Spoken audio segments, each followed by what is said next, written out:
Inventory management system में मैं आप सबको खुशामदीद कहता हूं। और अगर हम पिछली क्लास की बात करें तो पिछली क्लास के अंदर हमने ये सारा काम किया था, मगर हमारा काम बिल्कुल सही नहीं हो रहा था। इसलिए नहीं हो रहा था क्योंकि हम नाम के ऊपर कंडीशन लगा रहे थे। तो वो क्या कर रहा था कि अगर हम 700 रुपये काट रहे थे तो यहाँ से भी 700 कट रहे थे और यहाँ से भी 700 रुपये कट रहे थे, और यहाँ पर आकर आपको आंसर दे रहा था, यानी कि दोनों में से काट कर आपको आंसर दे रहा था। फिर इसलिए आपका यहाँ पर जो आंसर है वो बिल्कुल गलत आ रहा था। अगर ऐसा हम इसको एक बार प्रूफ करने के लिए हम काम करें तो यहाँ पर मैं लिख लेता हूँ abc.com, ठीक है, इसका नाम हम लिख लेते हैं। और यहाँ पर जो है यहाँ पर 600 रुपये जो है वो काट लेता हूँ। और फिर देखते हैं कि भाई 600 अगर हम काटते हैं क्या हमारा जो यानी कि अपडेट तो सक्सेस हो रहा है। फिर हमारा abc.com में जो वैल्यू आएगी वो कितनी आएगी वो हम देख लेते हैं। यहाँ पर देखें, अब जो है आ रही है आपकी 99 रुपीज़, मतलब यहाँ से भी 600 रुपये उसने काट दिए, यहाँ से भी 600 रुपये काट दिए। अब जो बकाया बचा वो यहाँ पर इतना बचा।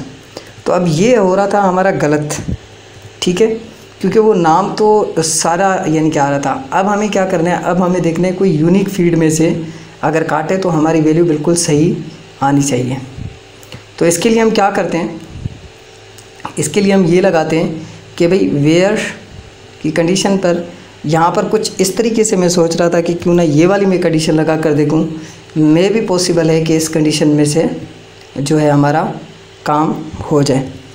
प्रीवियस बैलेंस और यहाँ पर txt प्रीवियस बैलेंस को हम शो करवा दें इस तरीके से। तो अब इसमें से काट कर देखते हैं, मे भी हो सकता है कि पॉसिबल है कि यहाँ पर अब जो हमारा आंसर है वो मे भी हो सकता है कि सही आ जाए।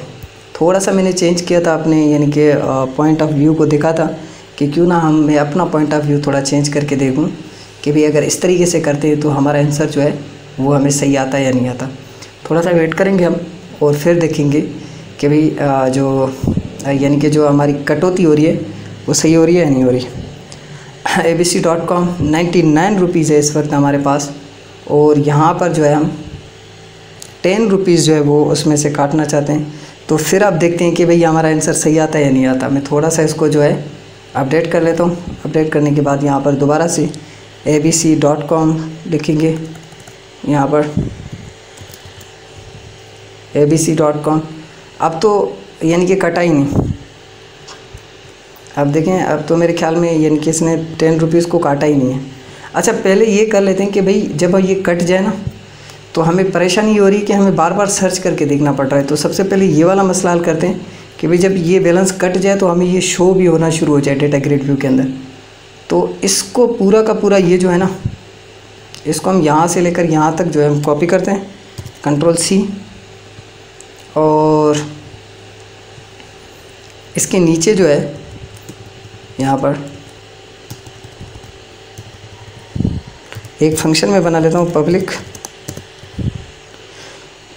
एक फंक्शन हम बना लेते हैं पब्लिक वाइड्स कॉल के नाम से, ठीक है। और इसके अंदर जो है ना मैं इसको कर लेता हूँ पेस्ट, और सिलेक्ट स्टेट फ्रॉम वेयर वगैरह नहीं लगाते, हम ये करते हैं कि भाई ये सारी की सारी हमें वैल्यू शो हो जाए। फिर यहाँ वेयर नहीं लगाते, अब अभी यहाँ पर सारी वैल्यू को शो करते हैं। फ़िलहाल के लिए ऐसा करते हैं, ठीक है। फिर उसके बाद हम वेयर वगैरह लगा लेंगे, भाई वेयर नेम इक्वल टू या कुछ भी इस तरीके से, और यहाँ पर आकर हम कर लेते हैं इसको पेस्ट। सही है। तो इससे ये होगा कि हमें बार बार जो है ना अपडेट करने के बाद हमें पता चले कि हमारा जो है काम हुआ या नहीं हुआ। मगर देखते हैं कि भाई क्या होता है। हमें ये करना चाहिए था कि ये सारी वैल्यूज़, चलो एक बार दोबारा से हम देखते हैं। यहाँ पर हम लिखते हैं abc 99 रुपीज़ है अभी तक, और यहाँ पर जो है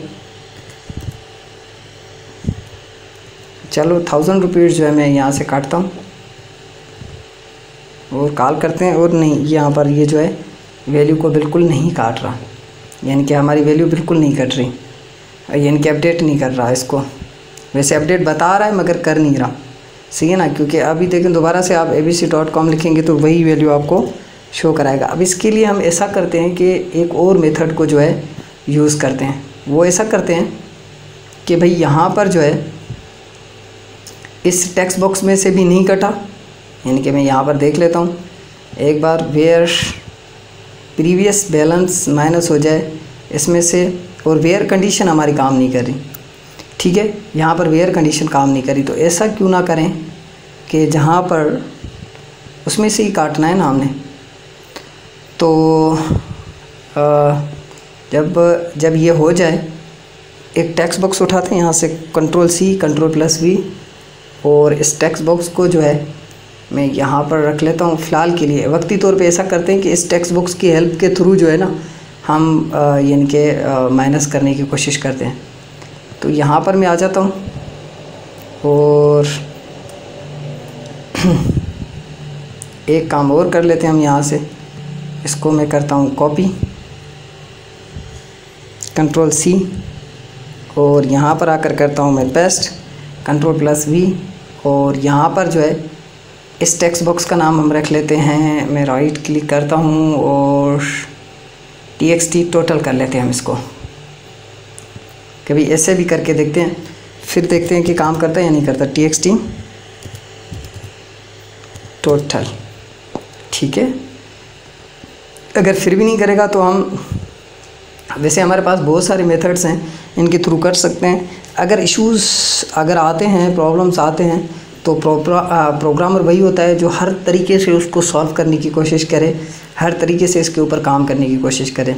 और मैं आप लोगों को इतना बता देता हूँ कि मैं जब इसको यानी कि काम करने पे शुरू होता हूँ तो इवन कि मैंने कोई पहले से नहीं रीड किया हुआ था, कुछ नहीं किया हुआ था, मैं बस स्टार्ट हो जाता हूँ और वीडियो बनाना शुरू कर देता हूँ। मे भी हो सकता है कि इसमें आपका टाइम थोड़ा सा ज़ाया ही हो, मे भी हो सकता है, पॉसिबल है कि आपका टाइम ज़ाया हो रहा हो, मगर पॉसिबिलिटी ये भी है कि आपका टाइम ज़ाया ना हो रहा हो और आपको अलग अलग मेथड्स जो हैं वो पता चल रहे हों कि और मेथड्स क्या हो सकते हैं। मैं इसको कॉपी करता हूँ और यहाँ पर जो है इसको मैं पेस्ट करता हूँ, और यहाँ पर जो है एक कॉमा लगाते हैं, सही है, सॉरी, यहाँ पर डॉट की जगह पर मैं कॉमा लगाता हूँ, और टोटल ए कर लेते हैं हम, सही है, इक्वल टू 0, और इस तरीके से, और यहाँ पर जो है टोटल ए कर लेते हैं, यहाँ पर टोटल ए कर लेते हैं, और जो है यहाँ पर प्रीवियस बैलेंस की जगह पर मैं सर्वर को चला लूँगा, और सर्वर को चलाने के बाद जो है मैं देखूँगा और क्या है, टोटल अमाउंट है, क्या नाम है इसमें। डेटाबेस पर क्लिक कर लेते हैं हम अपनी डेटाबेस को खोल कर देखेंगे, और फिर देखेंगे कि भाई एक तो हमारा है प्रीवियस बैलेंस, दूसरा हमारे टेक्स्ट बॉक्स का यहाँ उसका नाम क्या है। वैसे तो यहाँ से भी हमें पता चल सकता है कि अगर मैं यहाँ पर एक बार चलाऊँ तो मेरे डेटा ग्रिड व्यू के अंदर वो नाम आ जाएगा, तो वहाँ से देख सकता हूँ। अगर मेरे सर्वर थोड़ा सा लेट कर रहा है तो मैं यहाँ से ही देख लूँगा उसका नाम।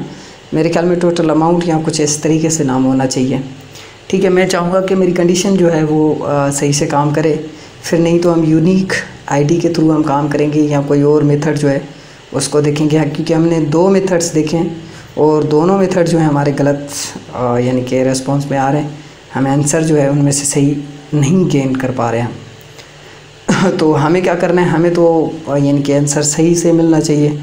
सो इसके लिए थोड़ा सा हम अभी तो वेट कर रहे हैं, मैं देख लेता हूँ यहाँ पर जो है, मैं यहाँ से वेट करता हूँ और अपने प्रोग्राम को चलाता हूँ, और फिर मैं देखता हूँ कि मेरे प्रोग्राम के मुताबिक जो है हमें आंसर सही मिलता है या नहीं मिलता, यानी कि जो हमारा डेटा है वो इसमें आता है या नहीं आता।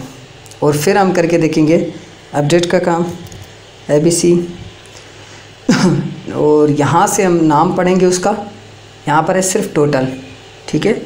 तो मैं टोटल जो है वो यहाँ पर कॉल करा लेता हूँ, यहाँ पर हम आ जाएंगे और यहाँ पर जो है जस्ट टोटल जो है इसको हम ऐसे कॉल करेंगे, TOTL टोटल, ये टोटल अमाउंट में आना चाहिए। फिर ये जो है TXT टोटल में ये आना चाहिए। अब देखते हैं कि और यहाँ पर गलती हो गई मेरी मुझसे, तो मैं थोड़ा सा इसको जो है रीस्टार्ट करूँगा, रीप्रोग्राम करूँगा, फिर उसके बाद जो है इसके ऊपर यानी कि, क्योंकि यहाँ पर जो है यहाँ पर तो मैंने टोटल किया हुआ है, मगर यहाँ से जो वैल्यू मैं दे रहा हूँ वो वही दे रहा हूँ उसकी। तो यहाँ पर ब्रेक लगा देते हैं और यहाँ पर टोटल ए कर लेते हैं। थोड़ा सा ब्रेक लगने में टाइम लगता है, ये ब्रेक लग चुकी है। फिर दोबारा से मैं इस प्रोग्राम को चलाता हूँ और फिर जो है एक बार दोबारा से हम चेक करते हैं और एक बार दोबारा से चला कर देखते हैं और एक बार दोबारा से जो है हम अपडेट करते हैं और एक बार दोबारा से हम देखते हैं कि हमारा प्रोग्राम जो है वो सही से काम करता है या नहीं करता। और हम ये मालूम करेंगे कि हमारा प्रोग्राम जो है अब वर्किंग में आ गया नहीं आया। अगर नहीं आया तो हम एक बार दोबारा से जो है एक नई यानी कि क्लास बनाकर उसके थ्रू मैं काम करूँगा। और इन क्लासेस को मैं बिल्कुल वेस्ट नहीं करना चाह रहा, क्योंकि देखें ये आप लोगों के लिए एक एक्सपीरियंस है। ये जो एक्सपीरियंस होते हैं ना बहुत ज़्यादा काम के होते हैं। इवन दो कि मैं तो अपना इतना बता दूं कि मेरी लाइफ इन एक्सपीरियंस ने चेंज की है। अगर ये एक्सपीरियंस नहीं होते तो शायद मैं आज इतना जो ये मैं खुल के इतना थोड़ा बहुत काम कर लेता हूँ ये मैं शायद नहीं कर पाता। और गलती अभी तक हमारी सॉल्व नहीं हुई है, वो ये नहीं हुआ है कि हमने टोटल अमाउंट अभी तक जो है वो सही जगह पर नहीं रखा होगा। और हमारी क्लास भी थोड़ी सी लंबी हो चुकी है, मगर मैं यहाँ पर दोबारा से एक बार क्लिक करता हूँ और क्योंकि मैं ये देख रहा हूँ कि यहाँ पर तो चलो टोटल है, यहाँ पर मैं अच्छा टोटल है दिया हुआ है। सॉरी मैंने खामखाई यानी कि उसको क्लोज़ किया। अगर एक बार चेक कर लेता तो शायद मेरा प्रोग्राम चल भी जाता। तो थोड़ा सा वेट करते हैं और फिर एक बार दोबारा से हम चलाते हैं और देखते हैं कि भाई अब जो है काम करता है या नहीं करता। इवन कि अब अपडेट होना चाहिए हमारा प्रोग्राम। अगर अभी भी अपडेट नहीं होता तो फिर एक तीसरा तरीका जो है जो फाइनल है जिससे वो काम हो जाएगा, वो इतना मुझे भी 100% पता है कि उससे तो ये हमारा काम होना है। तो वो वाला तरीका जो है हम फाइनली यही करना पड़ेगा, क्योंकि मैंने अभी अलग अलग तरीक़ों से मैंने करने की कोशिश की कि भाई कम से कम इससे नहीं तो इससे, इससे नहीं तो इससे, किसी न किसी से हमारा काम होना चाहिए। अभी मैंने abc.com दिया है, यहाँ पर 1250 रुपये आ रहे हैं और यहाँ पर जो है मैं 10 रुपये जमा कर लेता हूँ और पेड अमाउंट कर लेते हैं। Data updated successfully. और मेरे ख्याल में जो है अभी भी माइनस नहीं हुआ। अब क्यों नहीं हुआ ये तो हम नेक्स्ट क्लास में ही देखेंगे, मगर आज के लिए मुझे जो है बिल्कुल यानी कि वो क्या कहते हैं माजरत के साथ जो है मुझे इजाज़त चाहिए। नेक्स्ट क्लास में इसको वही फाइनल वाला मेथड जो हमारा है उस पर काम करके हम देखेंगे कि भाई नेक्स्ट क्लास में हमने इसको किस तरीके से इस प्रॉब्लम को सॉल्व करना है। आज के लिए इतना ही, नेक्स्ट क्लास में मिलते हैं, तब तक के लिए अपना ख्याल रखिएगा। अल्लाह हाफ़िज़।